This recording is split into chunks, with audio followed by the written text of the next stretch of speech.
అందరికీ నమస్కారం అండి. భారీ వరదలు రావడంతో 16 మంది అయితే కన్నుమూశారు. ఆ విషయాలని మనం పూర్తిగా తెలుసుకుందాం. చాలామంది వీడియో చూస్తున్నారు కానీ చివరిదాకా చూడట్లేదు. దయచేసి చివరిదాకా చూడండి, అప్పుడే మీకు పూర్తిగా సమాచారం ఏంటో అర్థమవుతుంది. అదేవిధంగా చాలామంది సబ్స్క్రైబ్ చేసుకోవట్లేదు. దయచేసి సబ్స్క్రైబ్ చేసుకోండి. అదేవిధంగా లైక్ అండ్ కామెంట్ చేసి షేర్ చేయండి. ఈ విషయాలు చాలామందికి తెలియపరచడం అవుతాం. ఇంకా లేట్ చేయకుండా ఈ వీడియో యొక్క పూర్తి సమాచారం ఏంటి తెలుసుకుందాం ఫ్రెండ్స్.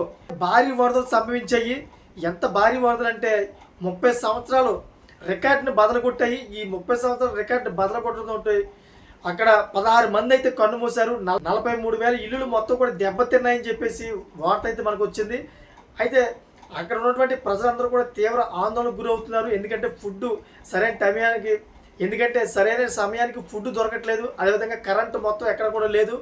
అంతేకాకుండా ఎక్కడికక్కడ స్తంభించిపోయింది. కమ్యూనికేషన్ అయితే ఎక్కడ లేదు. దానివల్ల అక్కడ ఉన్నటువంటి ప్రజలందరూ కూడా తీవ్ర ఆందోళనకు గురవుతున్నారు.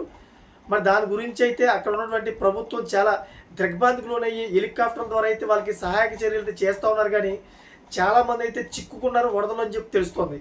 ఫ్రెండ్స్, ఇటువంటి లేటెస్ట్ అప్డేట్స్ కోసం ఛానల్ సబ్స్క్రైబ్ చేసుకోండి, గర్భం లాలో పెట్టుకోండి. నేను చేసే ప్రతి ఒక్క అప్డేట్ మీరు ముందుగానే పొందగలుగుతారు. Thank for watching friends.